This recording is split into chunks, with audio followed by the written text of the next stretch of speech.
Hello and welcome, first of all, to Copper Dragon Games, a channel where we talk about Dungeons and Dragons and, more specifically, virtual tabletop resources.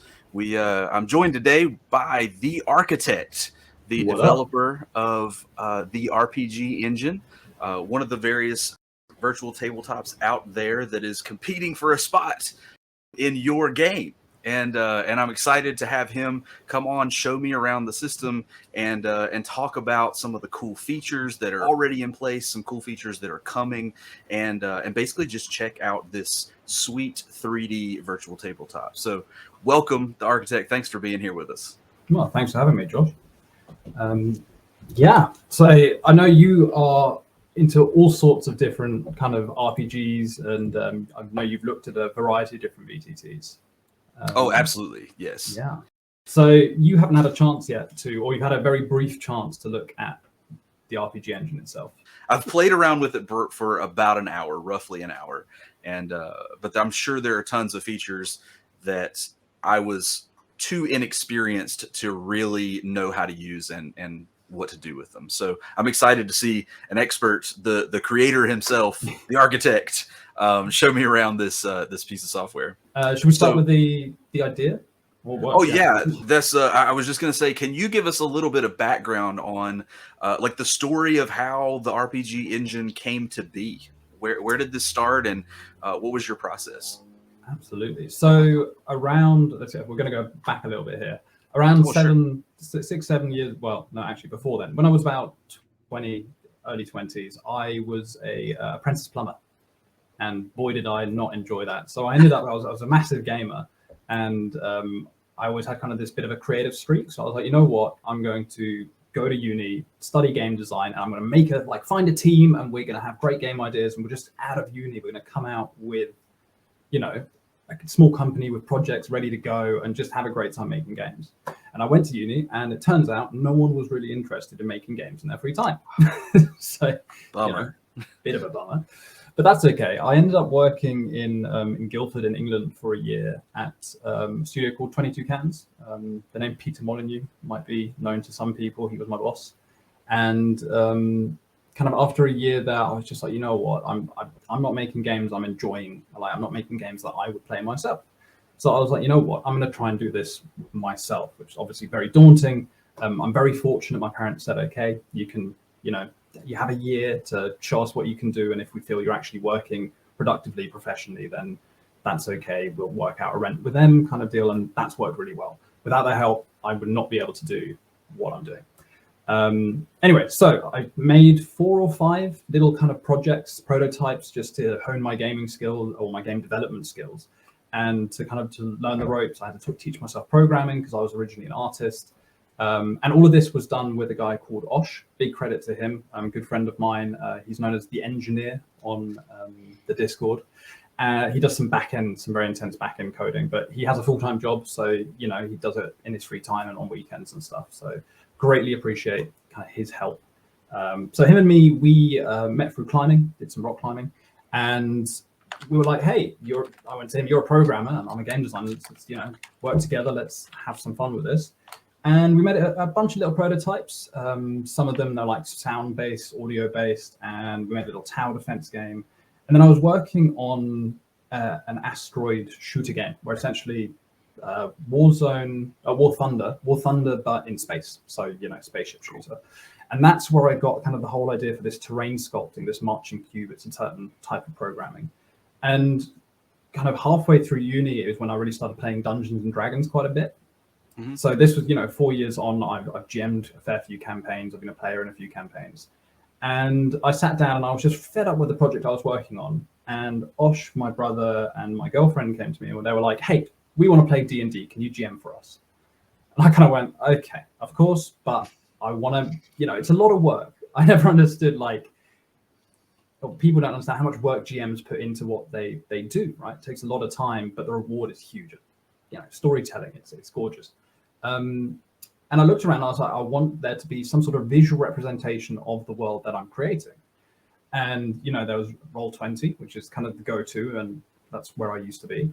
I saw Tailspire, and this was before kind of all of these new VTTs were popping up. So there wasn't a very big selection. And I looked at them and I was like, you know what, this isn't what I expect. With the technology we have, kind of surely we can do better than this. So I turned around to them and I said, you know what, I will GM for you, but I need to quickly code up some software that allows me to do this more efficiently and more pretty and all that. And everyone just rolled their eyes and went, oh, here we go, we're never going to play D&D. And it kind of like 4 or 5 months in, it really started shaping up. I had terrain sculpting, you know, placing objects in the world, a variety of things like that. And we looked at Steam networking and got that all hooked up. And then it was January this year, so what's that, around 11 months ago now, we decided to throw it on early access alpha on Steam, because I saw that there was potential in it and people were starting to kind of be interested, and I was posting pictures and people were like, this is really cool. So just this little passion project of mine to use with my friends just kind of grew and grew and grew and grew. And here we are. So it started off as a really simple idea: sculpt the terrain, put props down and let players join, and then, you know, move some characters around. And then we had that, and I was like, okay, well, now I've got to keep going with this. There's so much more potential here. And that's kind of around about 2-3 months after alpha launch. The community started to grow more and more and more. And then we kind of got to the stage where I could go, hey guys, give me your suggestions. And it's kind of over time, this whole game has just turned into the community just throwing suggestions out and us kind of cherry picking the best ones and trying to make it kind of one of the biggest challenges is making it work for all these different RPGs, because we never wanted a focus on D&D. We wanted to focus on, you know, just anyone. If you want to homebrew, if you want to make your own thing, absolutely. You want to play sci-fi in the future, go for it, right? With, you know, there's no limitations. You want to do something, do it. It's just, it's a sandbox. It's like a real co-op sandbox, the way I see it. Excellent, yeah. Excellent. So, like, kudos to your parents too for like supporting the dream, and for the community that's really like rallied behind you through it all. Like, that's amazing. Always good to have a solid community of supporters and folks who are contributing their ideas, and some of them are watching now. Like, kudos to you for developing it, but also for the team and the community that you've built. Super cool. Absolutely. So we've got a couple of things that I want to get through here. One of those things is, at the time that you started the project, the virtual tabletop market was small, right? Like, there weren't a whole lot of options. Now it's starting to feel a little flooded, right? Like, there's everything coming out and there's so many different options. How do you see the RPG engine fitting into that marketplace? Like, what makes this tool stand out in the crowd, and be as awesome as it is, and be good enough to have developed such a solid community around it? What makes it special? So something that kind of always struck me with these other, most of the VTTs that are coming out at the moment, they're all tile-based. So many of them are tile-based. There's very kind of few free flow, fully dynamic designs. Originally, kind of my unique selling point, my USP, was the sculptable terrain, because I was like, no other engine has this. Hardly any game in general has this kind of terrain where you can not just do up and down, you can also go up, like build tunnels and all that kind of stuff. So that freeform terrain was originally the kind of the KSP, the USP. Down the road, or kind of like very quickly, it became obvious that the one way I really wanted to kind of shape the community and shape the game is all about sharing. Is, you know, I'm a fan. Sharing is caring. If you have a cool creative idea, share it with people. And that has led to kind of, we put the Steam workshop in, and then we started off being able to share maps. Then we created a prefab system, and you can share prefabs. We created a character system, you can share characters. So whereas in other things, you're either, you know, people are buying for maps from people, or, you know, you're having to pay for DLCs. I always said I'm never doing DLCs, because for me, it's all about community creation. I'm giving you guys a tool, and then as a community, there's some people who just love building maps. And hey, if they want to build maps, you have all the tools to build maps. And some people, they just want to play, you know, different TTRPGs, but they don't have the time to make all these maps. So I was like, well, that's brilliant, because it just meshes together. We've got some map builders and we've got some, you know, some players. well, why don't we create a system where you can just, that free form sharing has really come to life. We had, I think the Steam Workshop, I checked it this week, we've hit 980 items, unique items that people have shared. And some of the stuff on there is absolutely incredible. I mean, if you want to share your screen, we can quickly hop into the workshop. Oh, yeah. If you just go into a game, go into Game Master. Let's share first. And we'll go in as Game Master. Yeah. And campaign testing. That's all right. Sweet. Okay. So I'm not going to talk too much about the UI right now, just because you know there's a lot of going on. Let's start really simple, just talking about sharing the stuff. If you click on the hammer top left, that's the build menu. Got it. And go to the chair. That's all your props. Right at the top of the chair. Cool. The very first item there, and you can move this window around if you just drag build menu at the top. You can move it to the side. You can expand the window, all that kind of stuff. Yeah. So if you press the little blue, the very first item, yes, give that a click. And here you can see a bunch of the community created prefabs. So we'll look at maps later, but for now, this is just people combining assets that are in the game because we have a parenting system and allowing you to create these little, you're looking for a forklift. There you go. You don't have to build one. You just have to drag it in from the workshop. You're looking for, different creatures, characters. There's a variety of stuff like houses, obviously, all sorts. And as time's progressing, the more kind of people are starting to engage with this bit of software, the more stuff is getting uploaded. There's arrows at the bottom. You can just switch page. Oh yeah, okay. Yeah. I was like, that was a lot of windows, and then, but yeah, it keeps going. I see what you. Yeah, there's a lot here. Yeah, and there's sci-fi as well. People are making like these massive rooms that you can just connect with the snapping system and basically just generate a labyrinth to some degree. And any of these, if you go back one page right at the bottom, one of the community members made a really cool mech, which is, there you go, Hunter Biomech. So if you just click select on that. Okay. And it will take a second, and there it is. Oh, wow. And you can just click and it will get placed down. Sweet. Hit tab, you'll go back into play mode. And that is the Hunter Biomech, glowing eyes. Oh, wow. That is gorgeous. Yeah. Whoever is responsible for that, that is amazing. Elsewhere in the community, like a phenomenal kind of designer, but he does 3D art in his spare time as well. But that is something like the community and my interaction with the community. It's really, really motivating. Just from the idea in my head, just over a year and a half ago, to this came from, or this was one of the designs I saw someone make, and then we did a whole contest around mechs. So it's really kind of uplifting to see what the community is creating with this bit of software. It's really cool. It's exactly what I was after. It's just a game that also inspires creativity. Yeah. Did you say Goblin Punkism? Is that the actual creator who's here in the stream right now? There is a guy called Elsewhere. Who might be Goblin Punkism. Different name here. That is the guy who made it. Super cool. So these little I don't know the little scripts remind me so much of Warhammer 40K. Yeah. With the little so what's like you would find on the side of a Space Marine. Yeah. Just rocking out. That's just big 40K fan here also, although I don't talk about it on streams. but this is amazing. This is amazing. I love this. So if you hit tab, so you go back into build mode, you can just pull parts off this. So if you say you didn't like those little white bits of paper, you can just click on them and hit delete, and you'll just delete kind of those bits of paper. Oh wow! So each individual item is editable. Yeah. So these prefabs are just made from those props on the right, that building menu. That has, we're at over 7,500 assets now.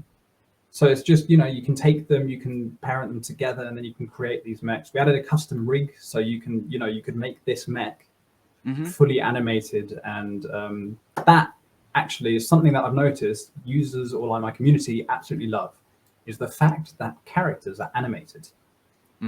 Which to me, it always felt like just a given. It was just, it's making a video game, you have characters, they have a rig, you make them walk. Right.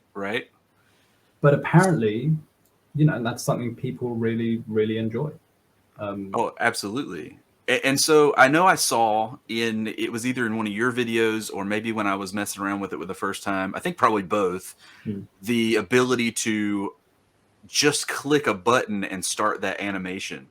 Okay, so for a given character. Since we're talking about it, can we show that off? Absolutely. So if in your building menu, next to the search bar, you've got a little blue drop-down arrow. This one. Give that a click and hit on characters or on entities. You won't have any custom characters yet. Oh, you have a couple. But if you go on entities, that is your kind of the pre-built characters. So you can scroll through that. You can pick any character you like. Okay. And let's just pick a random person here. Cool. Stick them in the scene. Sweet. If you select them in the scene and hit F, you'll focus on them. Focus is, sweet. Move your prop settings out of the way and you can just scroll in and you'll be right on them. There you go. So if you're in play mode, hit tab again to go back to play mode or hit the play at the top left. Okay. Cool. And now select the policeman. Oh, yes. And you can, just like all other windows, you can extend that. You can drag that, move that into, a different place on the screen. And then bearing in mind, you can only do one thing at a time. So you can't be angry and dead. You can either be angry or dead. But yeah, there are your animations. We're going to be expanding changing the UI quite drastically in the next kind of coming weeks. Okay. So the idea is that the whole kind of menu, the navigation of this is a lot more intuitive for people. Because there is so much to do, we really want to make sure that that we don't get new players turned off by kind of just being overwhelmed, and we don't want experienced players not to be able to use all the functionality. Right. So, UX design is something I really struggle with.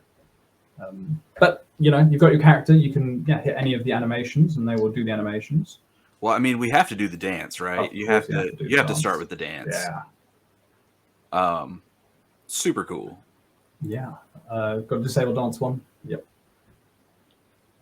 And I'll be throwing in a whole bunch more animations because the way I kind of tend to work is it's such a modular game where you can say the characters are a module, the map sharing is a module, the audio system is a module. There's all these modules, and the way I develop is create an MVP, kind of just like a minimum viable product, show that we can do it, and then the next time we revisit it, we polish that because I find that's a really kind of fun workflow as well, where if you just get stuck as a game dev, you're just doing the same thing for, say, a couple of weeks or a month, you'll get bored out of your mind.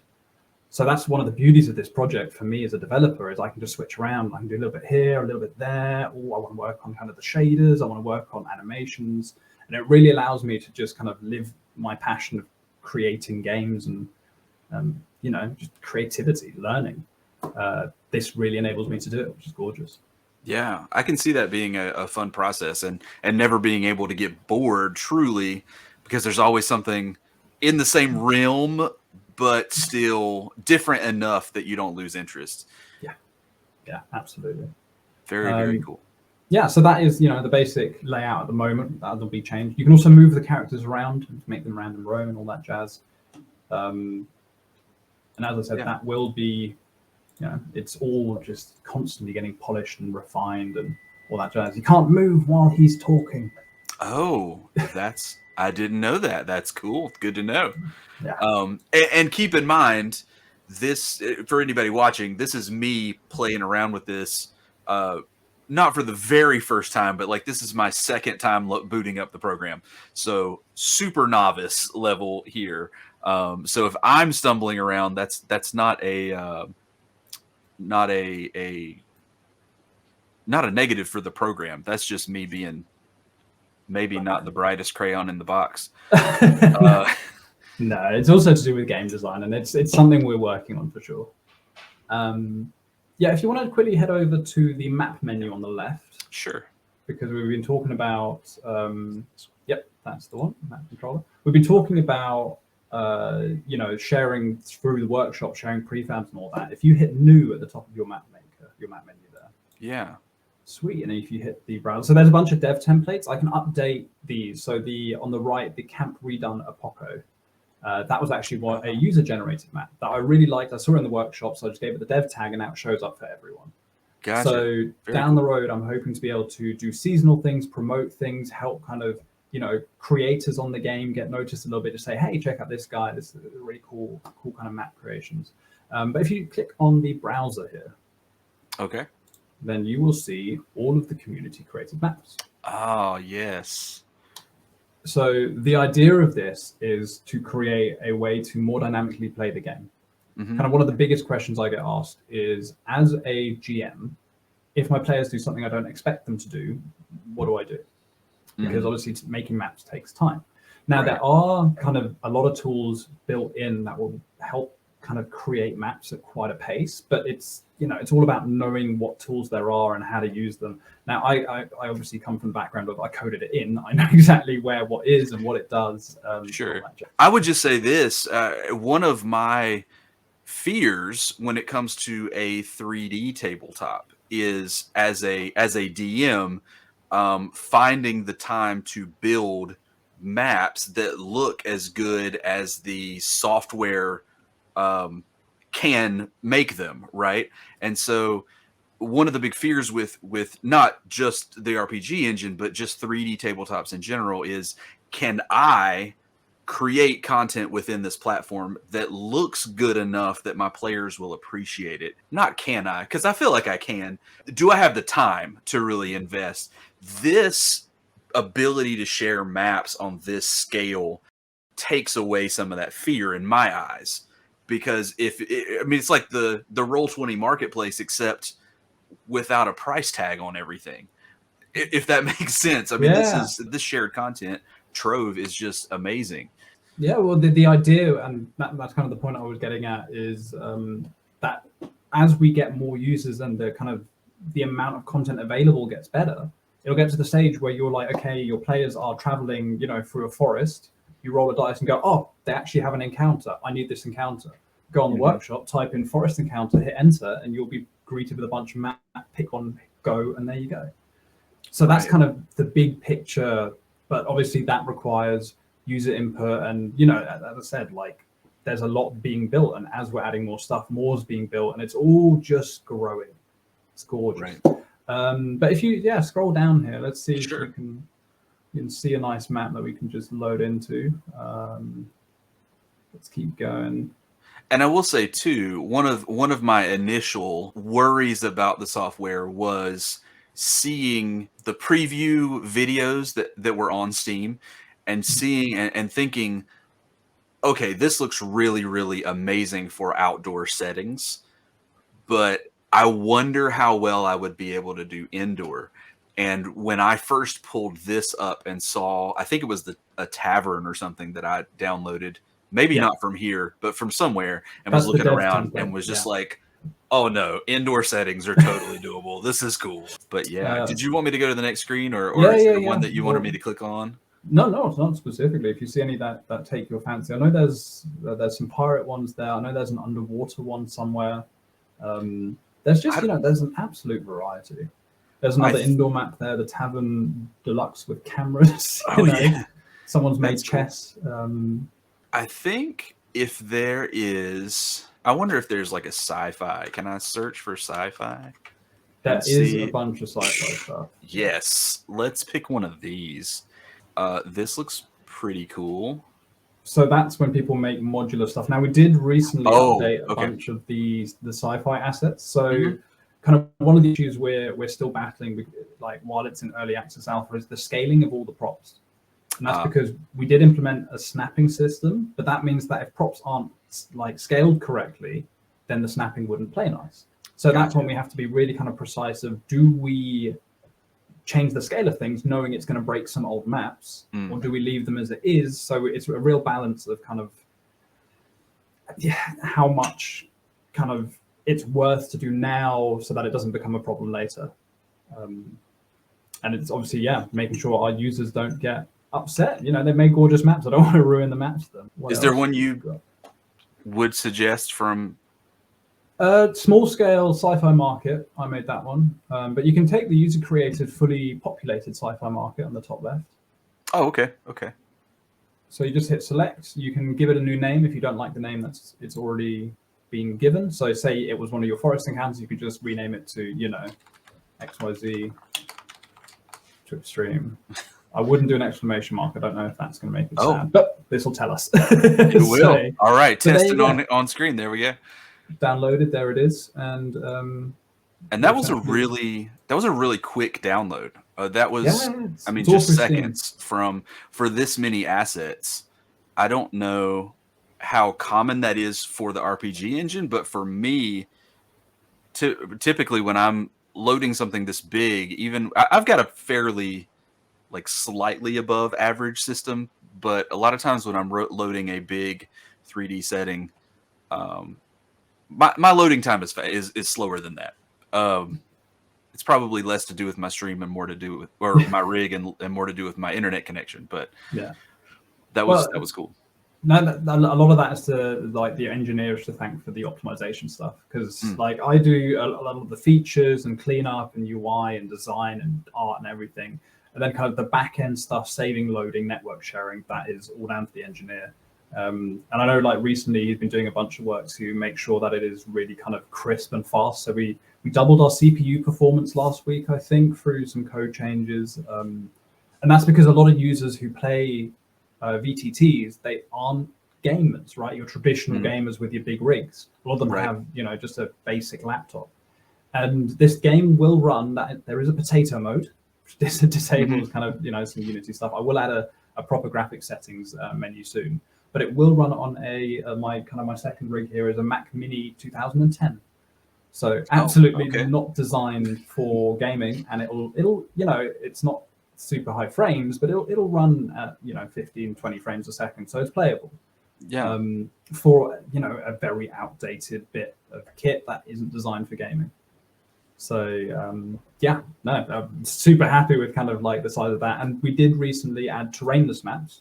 So the reason these maps are all this scale is just because if you sculpt the terrain, the data size, the stuff you have to save gets really big, because there's, you know, there's 4 points per half meter or per quarter meter. So, you know, that scales very quick. But with flat maps where there's no kind of sculpting we have to worry about, there isn't really a size limit. So I made a map recently, or I started making a map that was, I think, 10 by 10K. So, you know, scale is something we're starting to look at really realistically.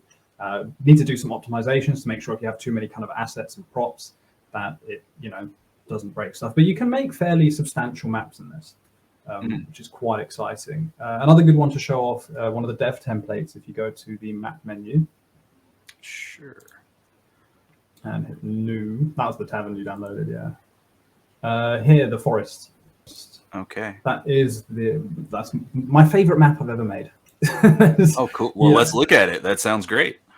Well, just more from a VTT feel, and this one is a little bit bigger, so, you know, it takes a second to download. Sure. Unfortunately, we're kind of bottlenecked by Steam. But here's an example of kind of a slightly larger encounter. I think this is 80 by 80 or 100 by 100. Where you could just tell different story elements to your players. And it's a good show of lighting and all that stuff and the water. So it's just a really nice little showpiece. I just think it looks really pretty. Yeah, this is really nice. Really nice. We've had a couple comments come up. I want to kind of, if we can pop these up. Insight. Architect was pretty worried about gaining traction with the audience when it was first posted to Steam. He's doing well. And I think we can all see it starting to be something which can stand up against the big boy VTT tools. I think. Thanks. I mean, appreciate that. That's an endorsement, right? Like that's. Yeah. As I said, like the community, the feedback has been phenomenal. One of the biggest struggles, honestly, has been like getting the word out. So if you look at our Steam, for example, we're on a 97% positive review rating. Like we're doing really well in that regard. But our sales are no way good enough to kind of, for me, be able to hire anyone else or, you know, get more help with this. We're getting by, and that's okay. But, you know, I'm still waiting for that real growth, as it were. But it is early days. You know, I think the UI redesign is really going to help, especially with new users, because we're hearing a lot of new users. They get the game and they're just like, I am overwhelmed. There's too much going on, which is totally fair. You know, at the moment, it's a lot of function over form. and that's just because I'm a function over form kind of guy. Yeah. So, but I'm really proud of where we're at. Absolutely. I never thought I'd release a game kind of at this scale. As a first game as well, it's far too big. It's far too big a project as like I'm a game dev. Yeah, well, and I'm noticing it looks like you've got different terrain types here, on the same map. This seems like a really good. I mean, this is more the map than the system, but a really good opportunity to like use the same map to jump from different scenes without necessarily loading a different space. You just change your camera angle and go like, oh, here we're in the swamp or whatever, and then next scene, boom, we're over here next to the, and you have not shading, like fog of war capability. Correct. In this. Absolutely. So you could truly block off sections of a map of this size to draw players' attention just down to one area. Yeah. So we've also got custom cameras, so you can essentially set a camera up and click focus all for players, and it will just force them into that camera view. And that is to kind of facilitate mini cutscenes, or if you really want to focus their attention on something. I mean, the best way to showcase that, I can hop on. Do you want to join my game, and then we can look at a couple of things. I can talk you through some stuff. Is it better for me to go in as a player, or for you to share your screen again? It's probably more stable if you're a player. Then I can also show you how things look from a player perspective. Oh yeah, that sounds great. A lot of people don't really get to see. Yeah. Okay, let's do that then. And also just the ease with which you can set up a game and bring people in is, I know, like my go-to VTT is Foundry Virtual Tabletop, and one of the biggest critiques of Foundry is how hard it can be to get players connected, with like port forwarding issues and all kinds of like that mess. And this is startlingly easy to boot up and get players involved in comparison. And that's talking like comparison to my favorite virtual tabletop. This is just wildly easy. It's funny you say that, because actually just not worked. I see that I didn't send anything. Give me a sec. I might be able to remedy that from here if I boot you. No, you're just going to have to restart the game. So I need to restart mine? Yeah. That's just because kind of we have a lot of scripts that turn on and off. Sure. All right. When we switch back to the main menu, some things clearly don't get turned off. That's just us needing to clean something up. But we did initially not use Steam, and what we found was that our connection was, I think, a good 4 to 5 times faster than it is now. Oh, really? Yeah. So your player should work now without a problem. Just click and join. Connection established. Is it going to send a book? There we go. Cool. Okay. And then I will send you over to the sci-fi map. What were we talking about? I took a side rant on how easy it was to log in. Networking. And yes, there we go. Networking speeds. So networking speeds, they used to be considerably faster. The caveat to that was you needed to port forward. And we were like, we can't expect players to port forward if they want to use this game. We've got to have it so user-friendly that they can just, as you do now, start it up, hit play, and join campaigns. Mm-hmm. The caveat to that is that Steam restricts our network bandwidth. So you can actually only transfer maps at around, I think, 1 megasecond is Steam's kind of hard rate just limit, which is a shame because it means that bigger maps will just take longer to load in for players. So even if they load incredibly quickly on your screen, it's just going to take a second to get that data across the network. The thing is, once you're on a campaign, on a map, and it's all synced up, you can build in the map while your players are on it. You can, all functionality you have while there's no players connected, you have the same functionality while the players are connected. So that allows you to be really dynamic in terms of your the way you play the game and the way you interact with your players. Now I've got to quickly check, because the moment I click on my game, it seems to freeze my StreamYard. So I don't know if you can hear me while I am playing. Now, if you can hear me, then it's fine. I don't need to see my thing. So I'm just going to... Nope, it is freezing you. Which, it is freezing me. That is really unfortunate. That wasn't happening earlier. That is I a think bummer. that's just my computer being really sad. Okay, well, we'll do some stuff without me actually having to click on anything. Okay. If you go to your your players, you got a little picture of players there. Social menu. Yep. Open that up, and you have a bunch of different things here. So you've got a little player list. You've got a turn order, which we just added. You've got a ping system, which I highly recommend you check out. A dice roller, a chat system. All kinds of stuff. And a lot of these things have come from community kind of requests. Mm-hmm. So people have, we had a dice roller in from the get-go, but people really wanted it 3D. Yeah. So now if you click on the dice, you can right-click on any dice and it will just launch it out. Oh, right-clicking it. Oh, yeah. Yeah. That's what cool. you can also do is do kind of 2D20 plus 3D4 plus 6 or something like that. So you can do custom commands. You can, if you click on the dice with left click, it'll just cumulatively add them. And you can do the one, so you can just go click, click, click. Oh, nice okay, gotcha. Or you can type it in. Gotcha. Plus 10. Let's roll and away we go. I love how it just throws them from your screen at the miniatures. Yeah, you just aim at the bad guys. If I freeze guys. Occasionally, it's because I'm quickly. Oh, pretty much. I've had a lot of requests for people saying, "Hey, I want the minis to like interact when you actually hit them with dice." But in typical time, what we've kind of recently been known for is going completely over the top when we do something. Mm-hmm. In this case, I'm gonna freeze for a second because I'm gonna use my auto clicker to just spawn some dice, and it should run totally smooth on your end. So just bear with me. Okay. Oh yes. Now I don't know if I am freezing, or if it was that smooth on your end. It should be totally smooth on your end. It was. It looked great. Just a flood of dice. Yeah. Yes. So we can do far more with that.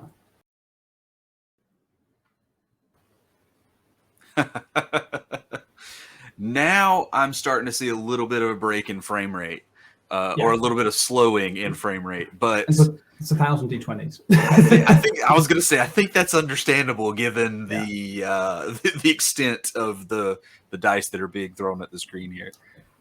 Now, what's really cool with this is it works with our player sheets. So if you head over to the player sheets, which are located there, document manager. In here? So in the document manager, we've added a web browser, a PDF browser, and a custom player sheet system.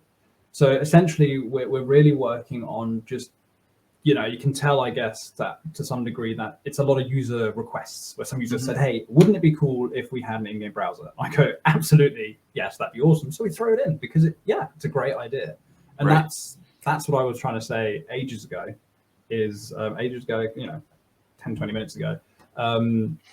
I think that's one of our kind of key selling points above a lot of the other VTTs is, at least I feel, we listen, and the community response and the community feedback to kind of how we're developing the game has been so positive. So people ask for stuff, we discuss it, we talk about it with the whole community, keep everyone up to date, and if it's a good idea, we'll throw it in because that's how the game will grow to just be better and better. I'm just a simple guy. If we have a community of idea people, right? Everyone has their ideas and everyone wants certain things in the game. And it's, oftentimes people have an idea and it doesn't go in exactly how they pictured, but they say, hey, I want this feature in. The Cutout Cube is a really good example. And someone's like, hey, in Tailspire, you can drag this box to cut the world into kind of like that layer height. So you can say, I don't want to see anything above this height. So we threw it in, and while I was throwing it in, I was like, well, you know what? Why don't we make it so it's a cube that you can position anywhere and cut anything out? So I'm going to freeze for a second because I'm going to do it in the game, and then you'll see what I mean.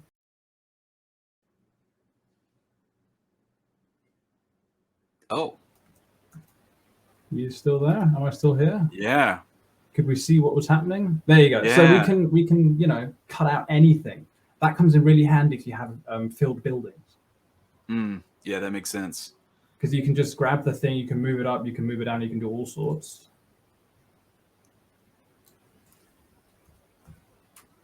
Well, and that's a really quick way to show. I mean, my immediate thought was like, okay, this location gets hit by an asteroid, level the tops of the buildings. I mean, that's a really like corner case, I'm sure.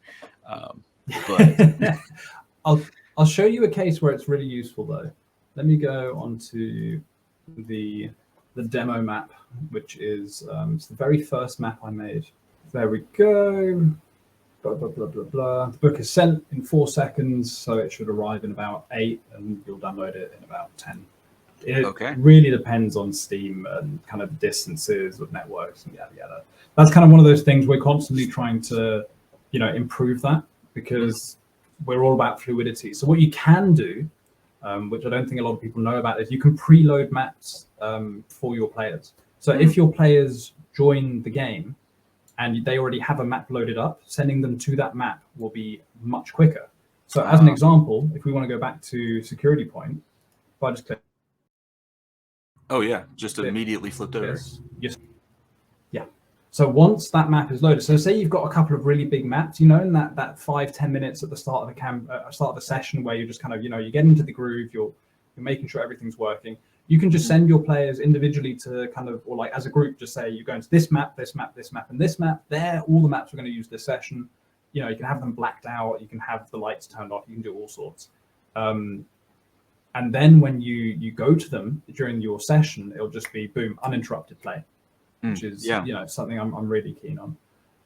Let me set something up. Give me 2 minutes. In the meantime, let me check the comments again. It looks like is one. I think I'm seeing that out of context. We're a little past the that part of the conversation. Well, and that seems to be I don't know where that fit in. That was the RPG engineer, though, who, if I'm remembering correctly, is one of your, I guess, kind of top dogs in the community. That is Osh. That is the engineer. I'm pretty sure. All good. Yeah, he's currently sitting in Tenerife, I think, treating himself. So I'm going to force you to a camera. Whoop. Okay. So I can actually control this camera while you're using. I can control your movement by locking you to that custom camera and all that jazz. So now if I assign you this dwarf, so assign control to Color Dragon. Cool, you have control of that little dwarf you see in the corner there. So you can click on them through the floor and move them about. So you can click, you can move them either with right-click move here or the movement thing at the top.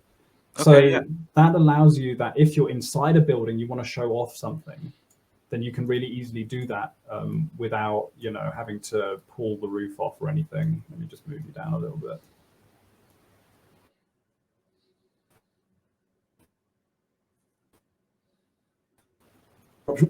Would be to play this like this, but obviously if you've got walls on the thing, then how do you kind of what do you do? How do you tackle that?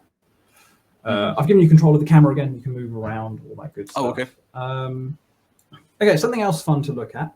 If you go to your won't look at player sheets right now. Let's look at the 3 characters again in your menu and click on the ping. The three characters. Oh, this one. Yep. And then the top one, the fireball.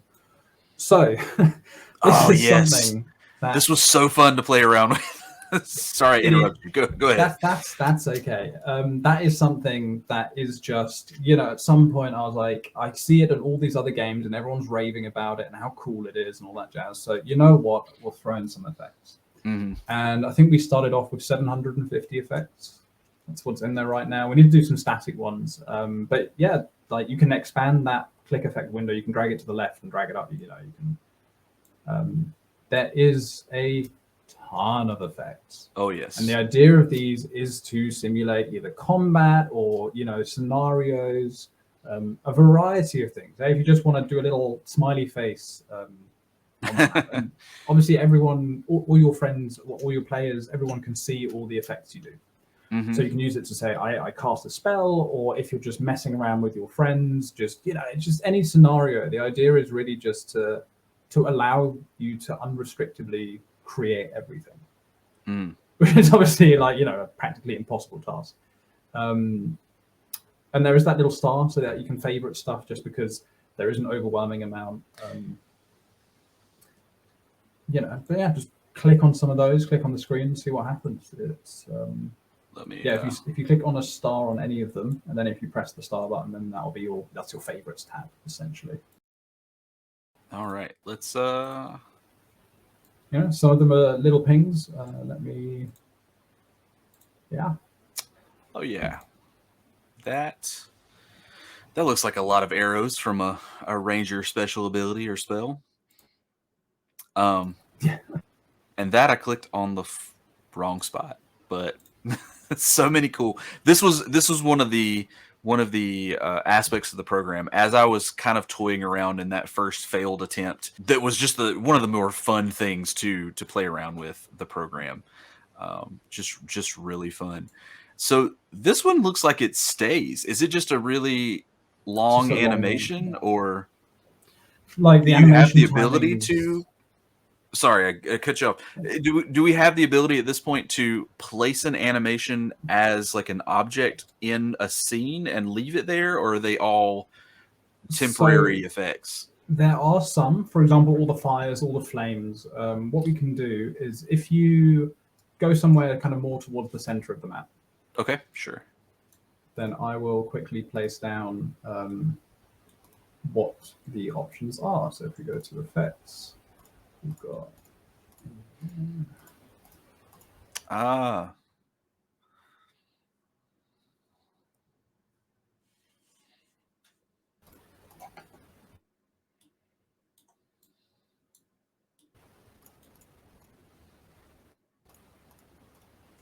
and I'm unfrozen. All good. So I have kind of a wide view here, but I'm going to try to swing in and give a closer look at some of these. Are you more used to a fly camera? So WASD to fly around, middle mouse to rotate. That is helpful. Yes. Hit F3. And now the camera controls work. Yes. So now WASD just flies forwards, and I think not space, Q and E are up and down. Very cool. Or page up, page down. Yeah, there you go. But some people might find that a little bit easier to navigate, Yeah. I think I'm actually better with the other, but I didn't realize that WASD panned, and that's a lot easier than holding the mouse wheel. Yeah. So that's perfect. Thank you. I have my modeler background, kind of just the model design flow of how things interact and how they kind of move around the scene. It's just, it's gotten to the stage where I'm just so used to it that I was like, well, it makes sense to me, so it must make sense to everyone else. But I've got WASD, I've got the arrow keys, I've got, the fly camera. So we're constantly expanding options to that as well. Yeah. Here's some static effects really quickly. Yeah. We are planning to go through and there's for kind of all the click effects we put in recently, where you kind of click and it creates an effect. We've got at least one or two that are static effects. So we've got about a pack of, I think, 2,000 effects that we have sitting in the wings ready to go in that are static, but it's all about work time, what makes sense to put in when. I've got a huge kind of log of assets that are not ready to go in, but they're sitting there waiting for me to kind of finalize them. I've got some community members who help me with that. And that's how we're managing to put so many assets in the game so fast. It's these gorgeous asset packs that all fit together. And that allows us to do sci-fi as well as fantasy, modern day with kind of some war packs. There's so much you can do. But I would say that I made the game. Of course. But still, I mean, this truly is... This is really nice. Another kind of follow-up question. At the beginning of the stream when we talked about the mech, and it was built from different assets within the program, are these animated assets available for that purpose as well? So in terms of, can you attach them to things? Yes. And then save the template or whatever to be shared later. Let me give you an example. So let's say, cool, we have a chest. Does this one open and close? It probably doesn't. So some things are animated, some things are not. We're going through slowly and just making sure, yeah, this one opens and closes, and we can toggle if it has treasure. And because it's animated, I can assign you control. So I gave you control of the chest. Now you can open and close it as well. Yeah. That works for doors and all kinds of stuff as well. So I can say, hey, I want my players to access this specific door. Then I can put the door in and allow them to have control, so they can, if they check it, because as you'll notice, if you don't have the chest selected, I don't think there's a ring around it. Mm-hmm. And that is purely so that the players don't know what they can interact with, what's important, what's not important, and really get them to kind of explore the map that you've made. Mm-hmm. So, you know, that was another user request. But let me give it some fire and some stuff. So if we grab this, so you can see as I move that chest that mm-hmm. the fire is attached to it. So a lot of the props or the prefabs, for example, the golem you loaded in, that had custom lights in its eyes. Ah. So the lighting system, we haven't talked about that at all in this. If you want to zoom out just a little bit, just have a look at the kind of the whole thing. And if you hit F5, it'll actually auto rotate for you, which is nice. Oh yeah, a little panoramic. Yeah, gorgeous. So I'm going to just mess with the lighting, and you can see the kind of the different effects we can achieve with fairly little control. Or fairly little actions. So, gotcha. Oh yeah. Change the intensity. You know.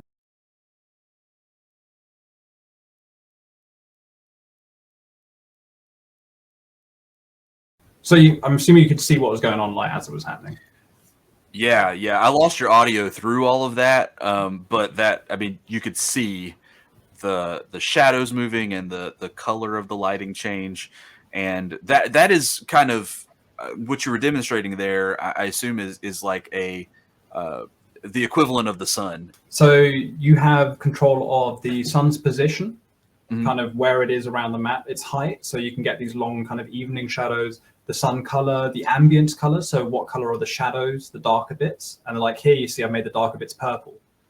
And that gives kind of this really eerie glow to it because, you know, it's just not what you expect. And you can create these really stylized effects. And I've got a whole kind of plan for doing camera overlay effects. So you can make everything grayscale, make everything stylized. And that will then open up kind of more stars and get more people interested and stuff like that. And it's kind of, it's this constant balance of how many cool features can we cram in a way where the game is nice and optimized and clean and runs well. And it's not like overrun with kind of all that. One of my communities just messaged me being like, I should have both rigs set up so I can have Discord running as well. Discord on the side there. Also, it has custom lights. Let me quickly, while you can still hear me, I'm just going to drop in a custom light.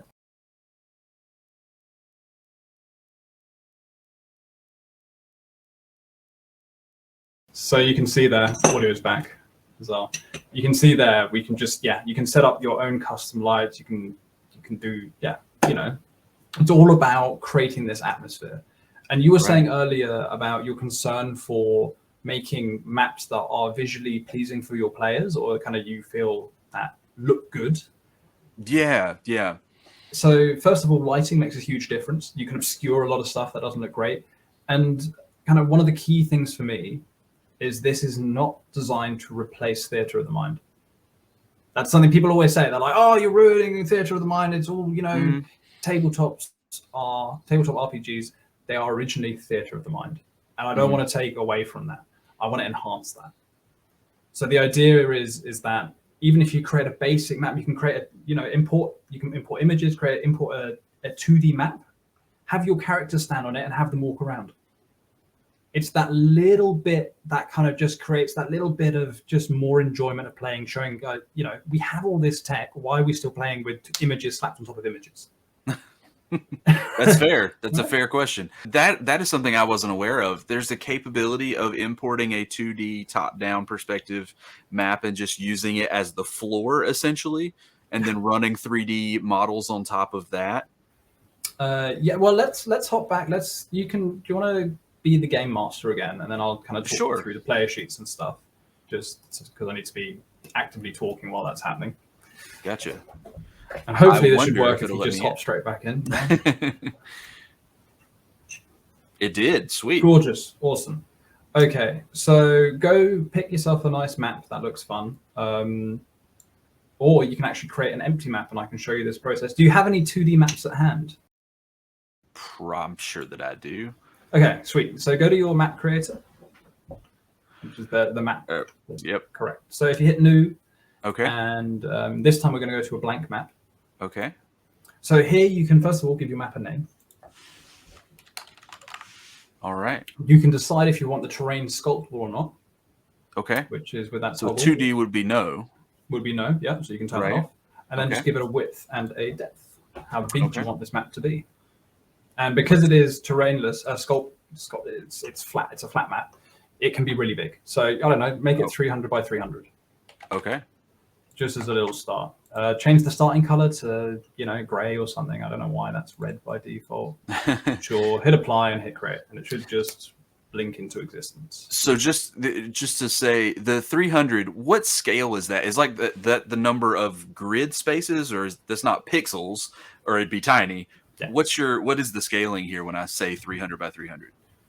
So technically it's in meters, but okay. I see it as grid scale. Okay, so gotcha. I have had some people that were not too happy that I didn't do the grid scale at like feet D&D standards. Mm-hmm. But you can, when you've created the map, you can change the grid to the size, the color, the scale you want anyway. Gotcha. So this is just more, it's roughly 300 by 300 meters. Hit create whenever you're ready. Sure. And it should just, there you go. So that is your new map. That is real big. Okay. Yeah, so that is much bigger. Sweet. So if you hit tab. All right. And in the search bar, you don't even need to type in a map because it's already there. You see the flat plane with a question mark on it. 4th row, 4th column. Right here. So, yep, custom flat map. Click on that, put it in the game. Cool. Oh, where did it go? Go and try that again. It's not click and drag, it's click and then click. Click and then click. Oh, that was user error. I got it. Sweet. So now if you select that question mark map, okay. You can move these prop settings to the side. There is a lot of windows. Again, this is part of our UI kind of redesign. So there you've got an import button. You can either import an image, which is JPG or PNG or JPEG, or you can import URL. So if you've got a URL image, which is what I'd recommend generally, just because it when sharing with your friends, it loads way quicker. You don't have to send the whole file across. You just send the URL. Ah, yes. But for the purposes of this kind of demonstration, if you have a local map, hit import and let's see what I've got here. But I'm going to pull in something from Loke Battlemaps, which is a product that I just reviewed on the YouTube channel recently. Nice. So that's I have handy.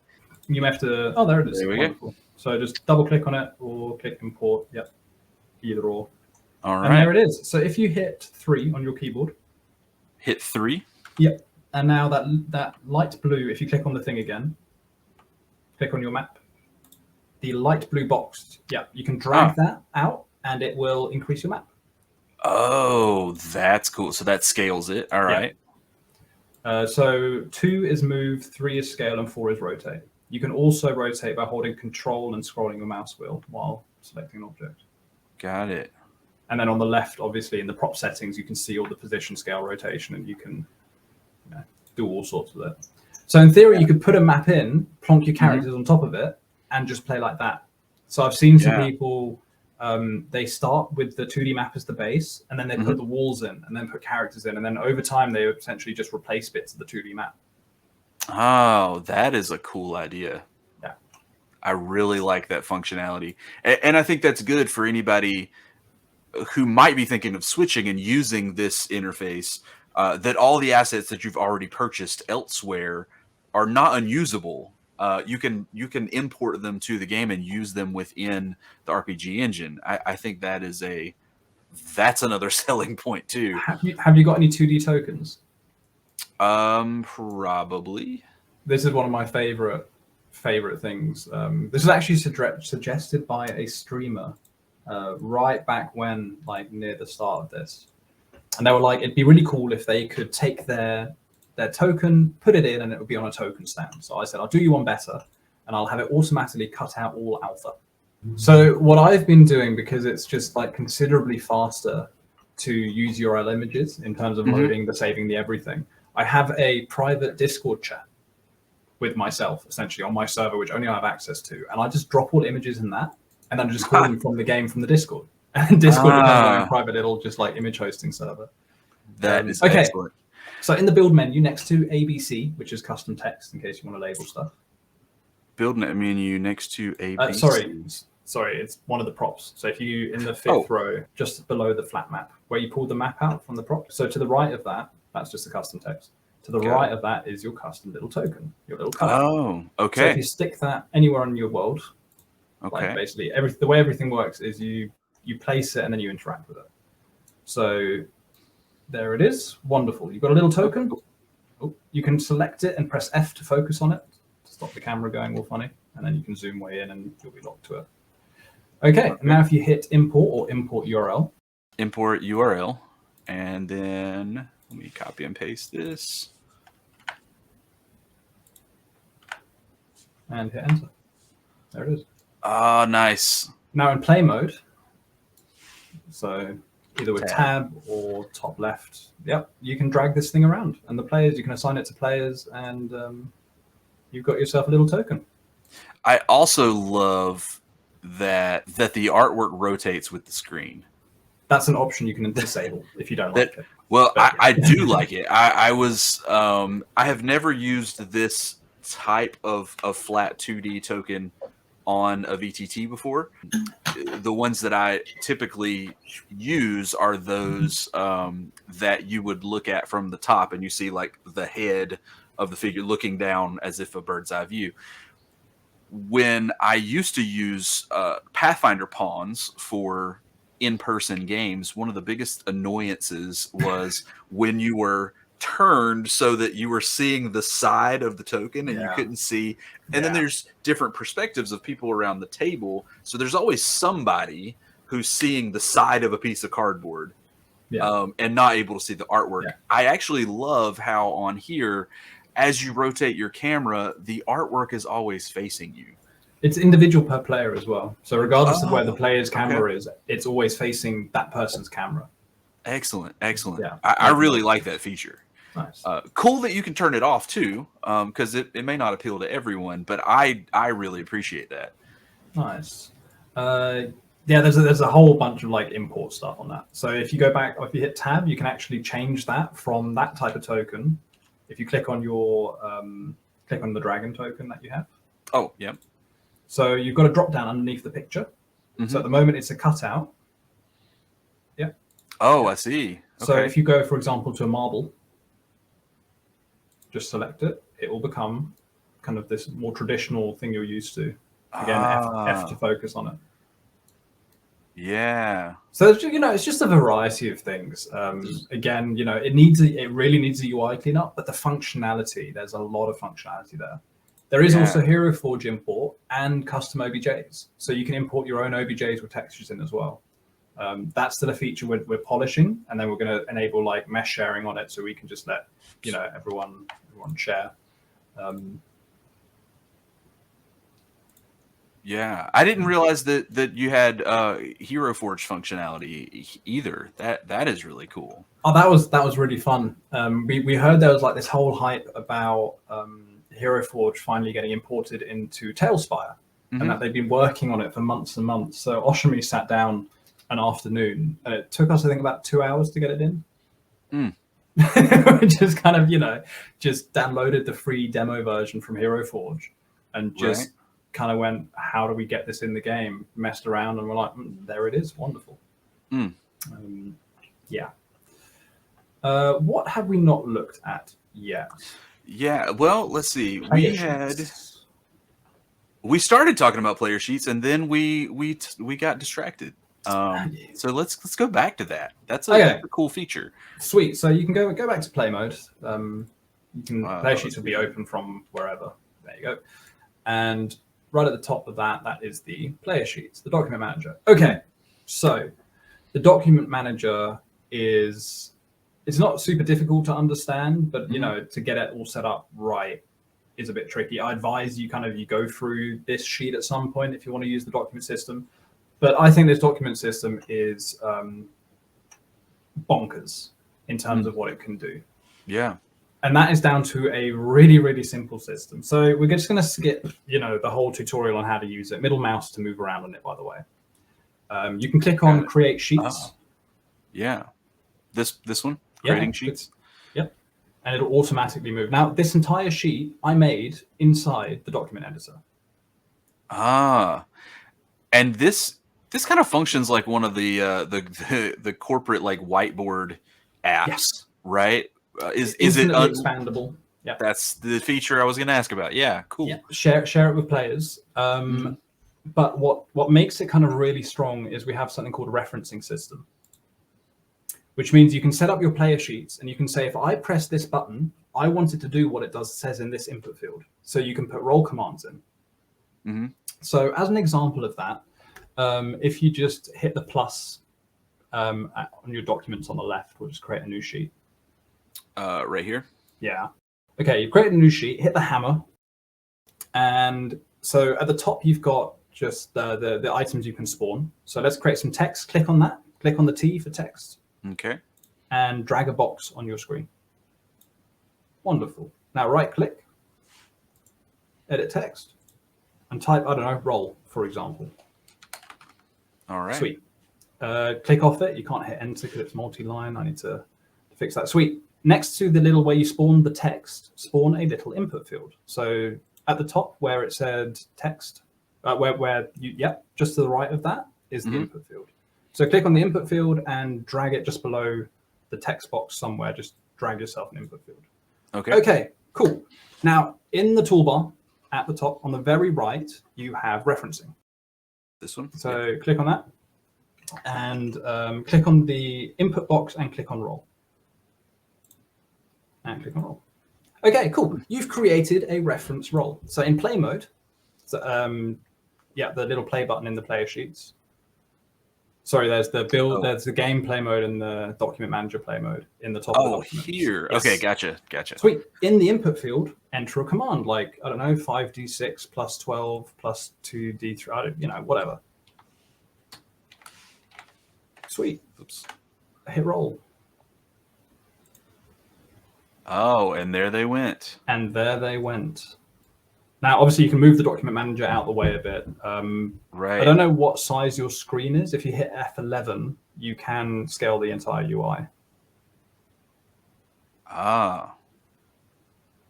That is really cool.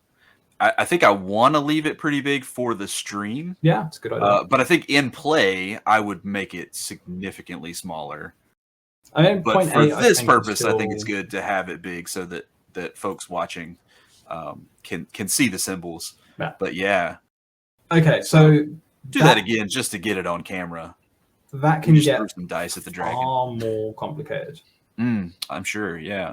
So we haven't added a bunch of like crazy maths in there yet, but you can do things. So if you have multiple references going into one button, they will be labeled A, B, C, D. And you can run maths on that. So you can do A plus B minus C. So you can have one dice roll plus another dice roll minus, another dice roll, or just numbers. You can also do A, D, B. So you have one input field, which is the amount of dice, and then one input field, which is the size of the dice. That's not how many sides. So if you think about kind of this referencing system, you can hook up entire player sheets purely through this for homebrew, for essentially anything.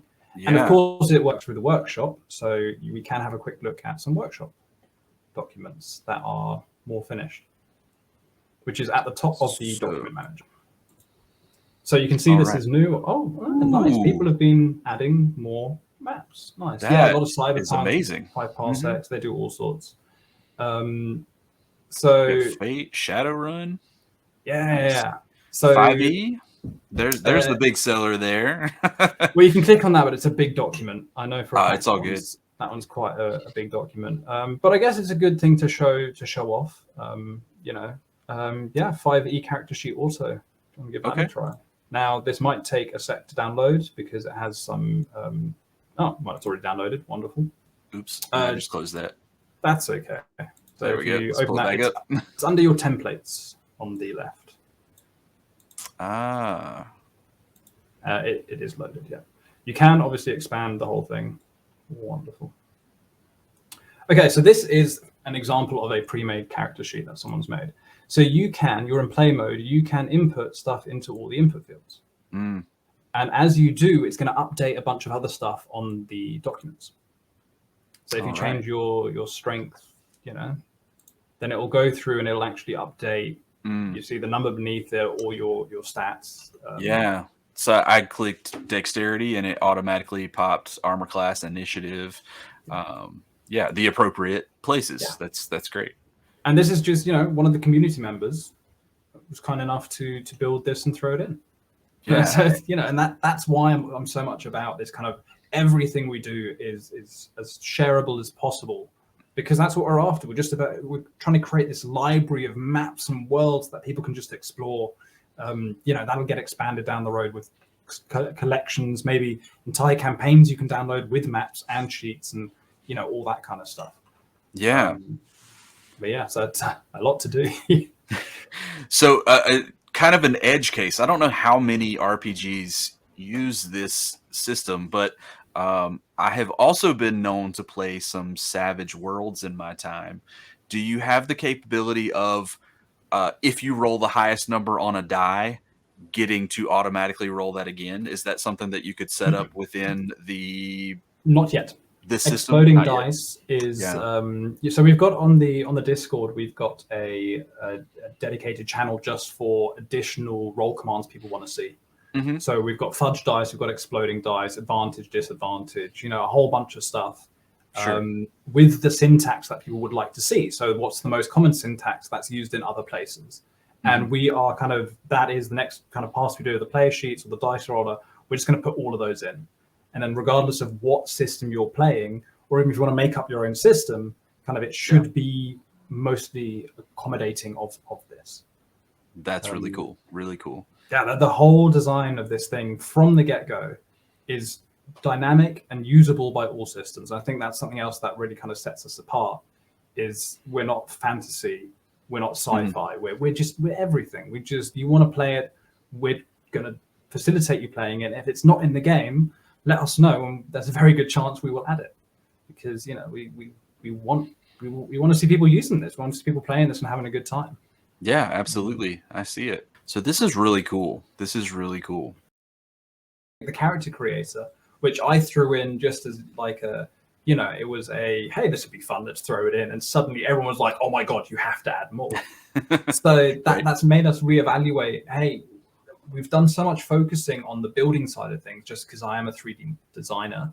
I've given less love to the player side of things. So then we started making the character creator, the player sheets, the dice roller, and they will expand as kind of everything else expands, especially with kind of the feedback I'm getting where people love the ability to create their own characters. I do hope to, or I plan to make that a real fundamental feature for players.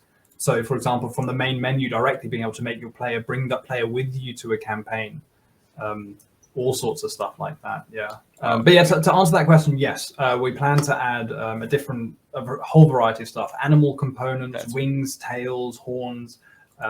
Generally, any entity you see in the game right now, not character, but the entities, I have the ability to kind of rip their limbs off and put them in the character creator. We plan to have all sorts of character creator stuff added, especially this is all this kind of stuff has come from amazing help from Osh and the community. At the end of the day, 90%, 85% of this game is kind of just me working at it 12 hours a day.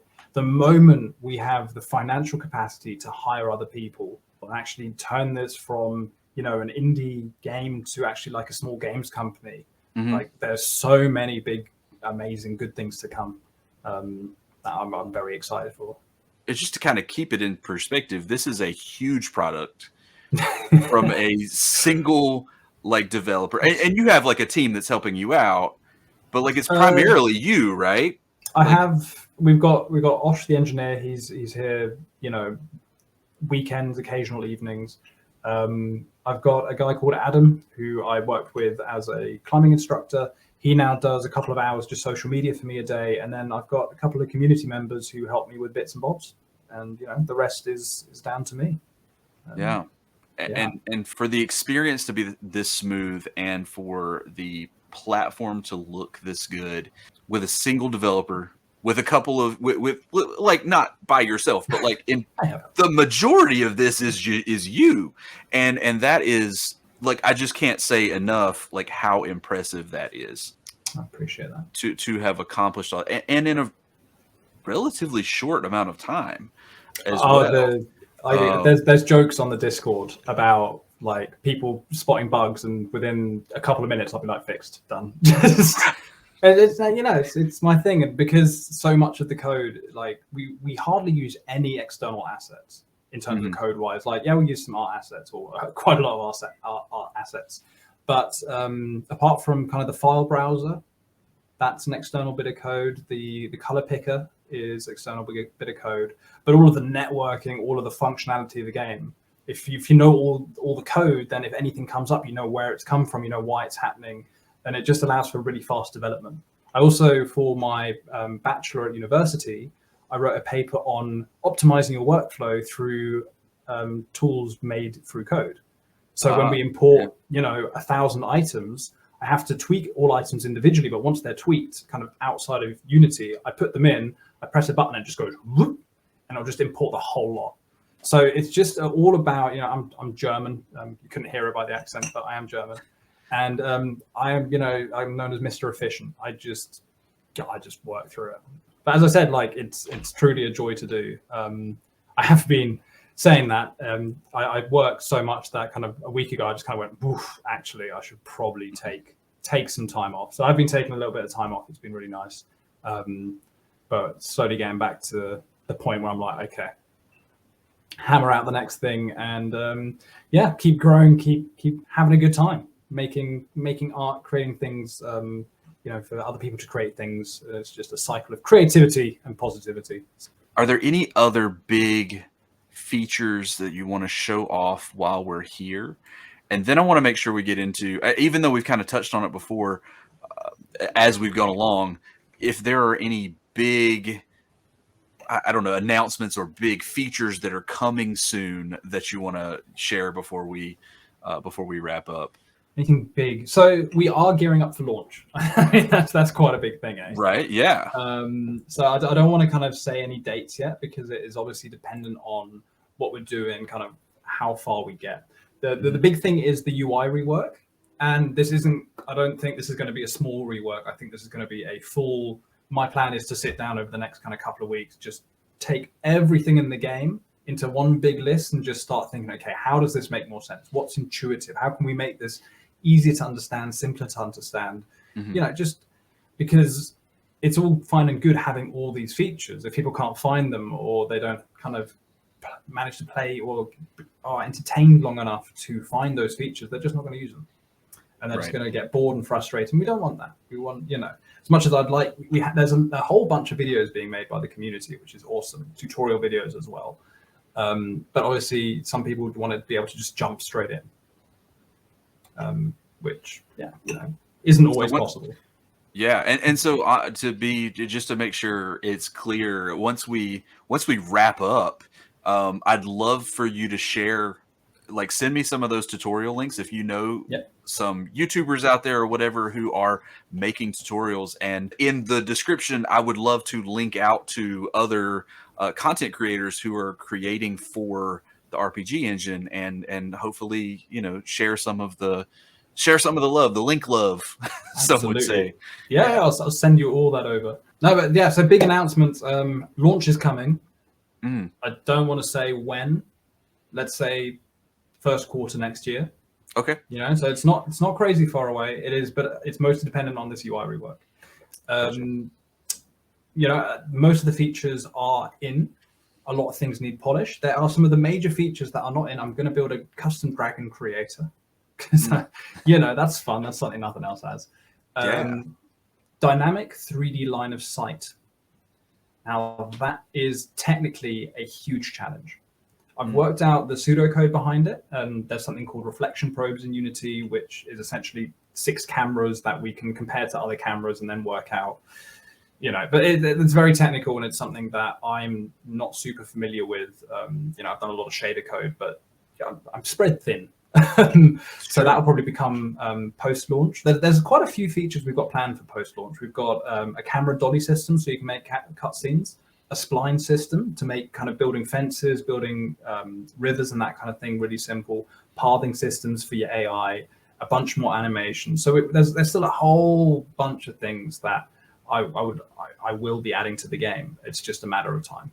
But yeah, apart from that, big thanks to my community. They're absolutely incredible, and they're making amazing things, and they're sharing amazing things, which is wonderful.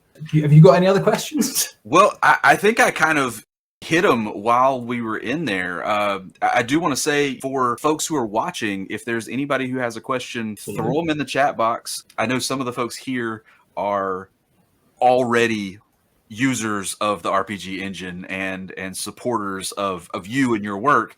But if we've picked up anybody who is maybe considering whether or not to use the RPG engine, there's a free demo.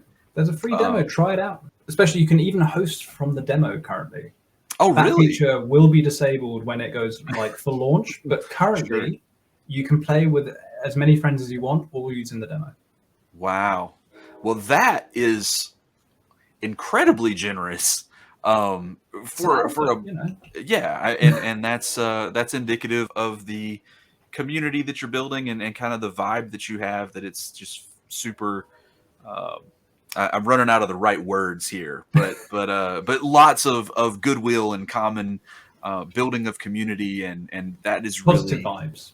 Yeah, absolutely. Lots of positive vibes. Thank you for the vocabulary save on that one, because my words were not filling the need of what my sentence wanted to get out there. I do want to say thank you again for being here, for sharing, for showing me around the system. I've been super impressed with what I've seen, and you've shown me some pieces of the program that I was not aware of, and that have really improved my perspective of the game. I came in thinking like 3D virtual tabletops to me are a little intimidating, and you've got some features and some community here that I wouldn't say take those fears away, because they're still there, but there are some things that can really address some of those concerns, like having the time to build a beautiful map. I don't know that I have that, but there are so many that you can download that are pre-built by the community, and that's huge.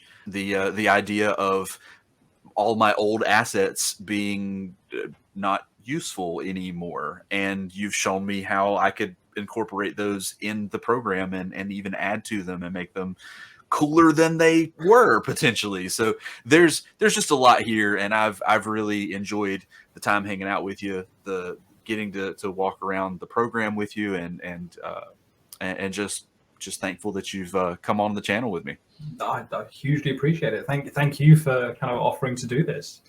It's a first official interview for the RPG engine, which is cool. Oh, cool. Yeah. Well, you have, I will say, you have rocked it, and I've been super impressed, and I hope other content creators out there give you the same or even better shot, because you've done a lot of work on this. You can tell it's a labor of love, and it's amazing. I'm living my dream. The hard work. That's the thing. Like, this is my passion. I thoroughly enjoy doing what I do, and I hope that shows. I hope people kind of get that joy from using this. So yeah, thank you so much for your time and for checking it out, giving me a fair shot.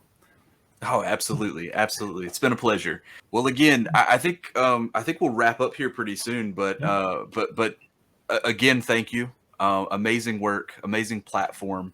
All right, well, we're going to close out. Thank you again, and thank you also all those who stopped by the stream and checked us out.